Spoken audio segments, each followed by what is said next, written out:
Linaw-linaw nung Duterte versus House of Representatives talaga ng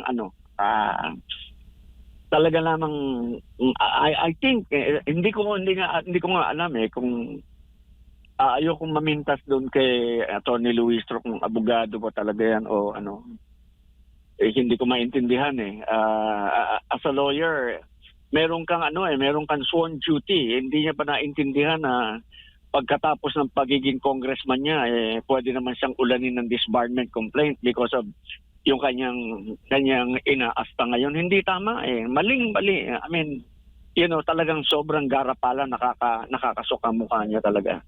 Sakaling wala pa po Good ang morning. desisyon ng Korte Suprema dun sa pag-question sa naging pamamaraan ng hearing o pagdinig dyan po sa Kamara at lubusan itong umusad po sa Senado, maaari bang questionin or ng impeachment court yung naging proseso dito po sa Kamara?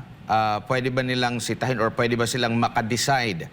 Halimbawa, maliban doon sa Supreme Court, questionin din sa mismong impeachment court na saglit lang, yung pagbuo ng kaso na yan, mali-mali, attorney.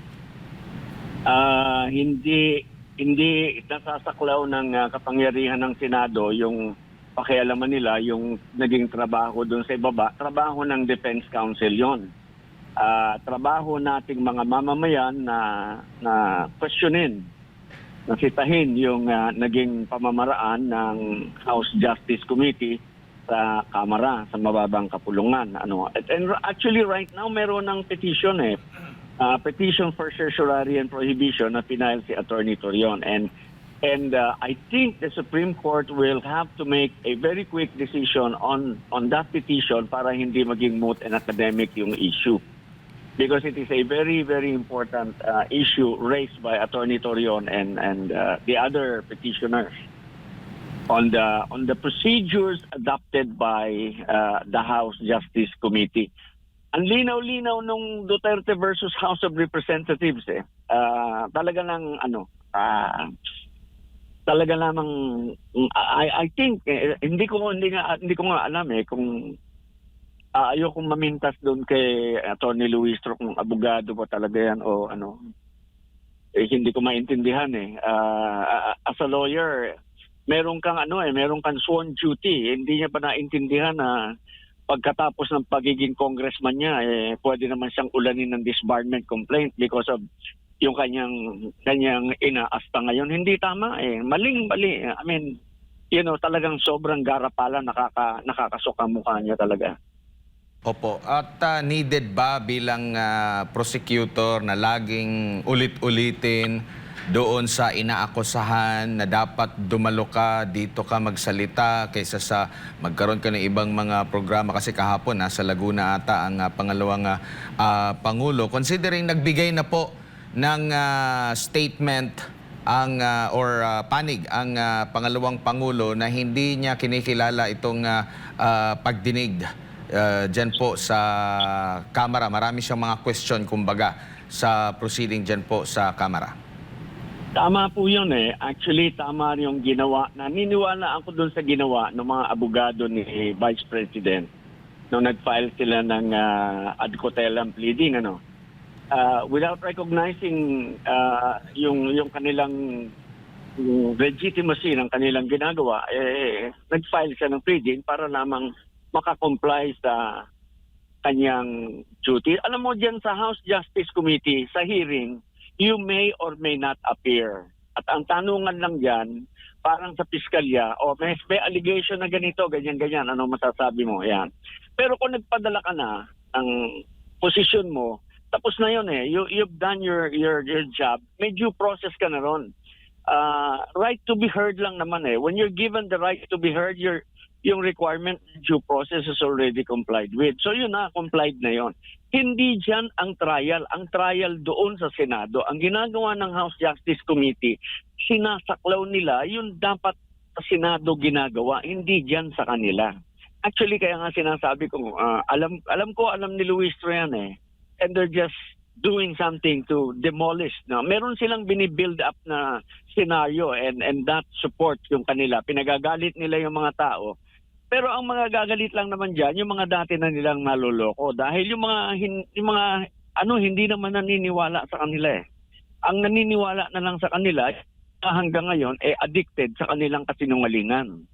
Yun. So, yun lang para lamang ma-justify nila na ganito ganyan meron silang magagamit Pero we're proceeding on a very dangerous precedent. Napakapangit ng mga kaganapan sa ating politiko. Talagang kanina lang I was thinking bago mag-ring yung phone. I was thinking we really have to amend our constitution. Kaya ko naisip yun kasi naalala ko yung Maria Cristina Falls eh.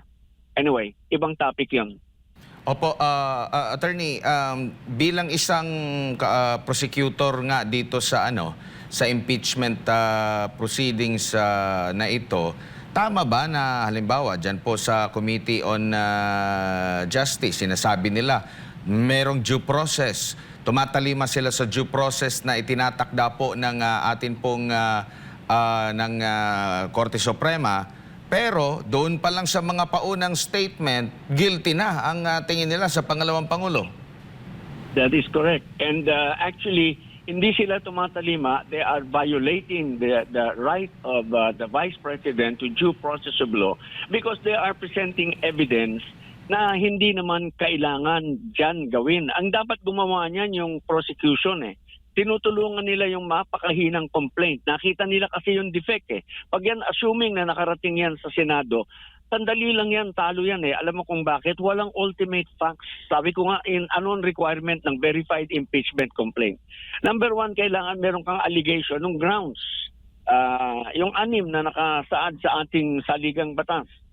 Yung culpable violation of the Constitution, graft and corruption, bribery, other high crimes, treason, and violation of public trust. Pagka meron ka noon, meron ka bang ultimate facts? Yung number 2. Yung allegation mo ba is sufficient to sustain a conviction? Kaya ba niyang mag-convict o baka ikaw naman nag-a-allege ka lang, wala ka namang basihan. Katulad ng ginawa nila, katulad ng meron sila. Yun yung pilit nilang dinudoktor para makomply nila na meron silang ultimate facts. Hindi ultimate facts conclusion of facts ang meron sila. And then number 3, meron ka bang ebidensya to substantiate your allegations? When you have all these 3, may substance ka, go ahead. Ipasa mo na yan agad sa plenaryo para pag-usapan. Give everybody a copy. You know why they're dribbling this also? Hindi sila makakuha ng required number of votes because every vote has to be explained. It has to be heard. Yung bawat congressman, bakit ka bumoboto ng yes, bakit ka bumoboto ng no. Yung buong record ng proceedings, kailangan bigay mo sa kanila. Bigyan mo sila ng reasonable time na pag-aralan nila yung voluminous record ng kasong so that they can stand there in front of everybody, in front of the whole nation and say, I vote yes because or I vote no because. Yung bang ganon? Saan kang bulsa ng Diyos kukuha ng paano mo susuportahan yung mga hindi tama yung mali talaga. Opo. And sa ilalim po ba ng proceedings natin, impeachment rules, attorney, obligado ba talaga sila na magpaliwanag sa kanilang mga boto? Alam natin, kung hindi naman lahat dyan, mga abogado o eksperto sa usaping legal, siguro meron yan silang mga advisor ukol dito, pero paano natin matitiyak na talagang binasa ng bawat kongresista ang itong impeachment complaint na ito? Paano natin malalaman na tinimbang? Kasi ang nangyari din last time, di ba, parang last minute ata doon na nagkaroon ng botohan. Yung iba pa nga pumirma dahil sa, alam niyo na, yung during sa midterm election, kaya napapirma sila dahil ganito, dahil ganyan. Wala po bang malinaw na nakasaad doon po sa rules natin sa impeachment na obligasyon po ng bawat kongresista sa kanilang pagboto? Hindi, maliwanag yon na each vote shall be na kailangang ipaliwanag nila yung boto. Bigyan sila ng pagkakataong magpaliwanag ng kanilang boto. Yan ay nakasaad na malinaw. Yung nakaraang impeachment, yung kinwestiyon nung nakaraan, walang botohan doon, walang plenaryo doon. Umikot yung papel, pinapirmahan lang. Tapos pumila sila sa opisina ng speaker. Alam mo na, bakit sila pipila? Grabe, congressman nakapila. Opo. Ganun lang yung nangyari noon. Walang plenaryo. Yun nga ang hinanap ng Korte Suprema. Nasaan yung compliance nyo? Nasaan yung ganitong botohan na maliwanag na nakasaad na ito po ang aking boto sapagkat yan.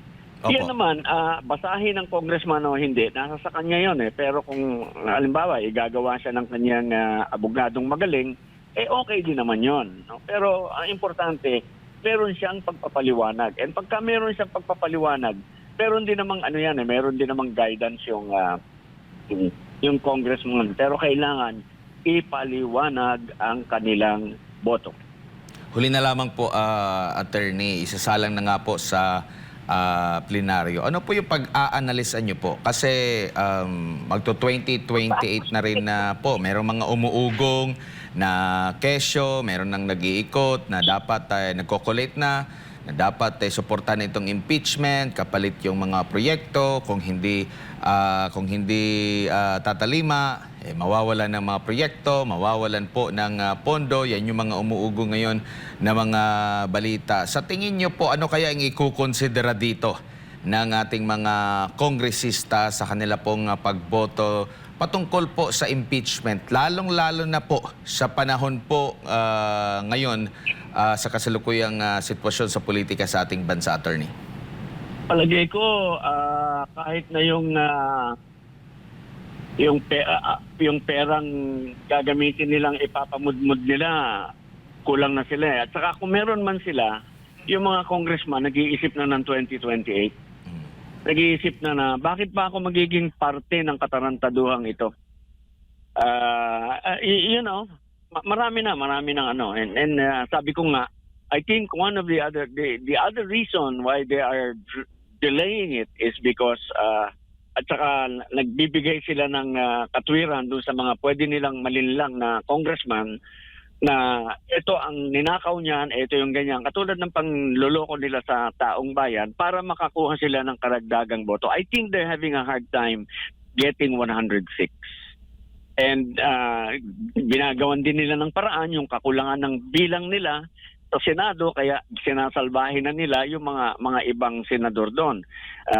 Ang mangyayari doon kasi sa Senado ang boto 2/3 so kailangan mo ng 16 votes, 15 lang sila. So ang remedyong ginagawa nila, let the people know about this. Kaya nila sinasalbahe si Marcoleta, kakasuhan nila yan, ipo-person nila yung kay Marcoleta, ay ipo-person nila yung mga kila Villanueva, kila Cheese, yan, yung mga kila Jinggoy para mabawasan yung basihan ng 2/3. Ngayon kasi yung 2/3 based on 24 votes. Pag binawasan mo yung senador sa bilang, papasa na yung 14. Ang magiging basihan na 20. So therefore, divided by 3, yun na, maliit na yung magiging basis ng 2/3 votes. And that is what they're trying to do. Sabi ko nga sa iyo, hindi lahat ng ito puro puro pananalbahe sa taong bayan, pananalbahe sa anong nakasulat. Alam mo yung talagang mali talaga.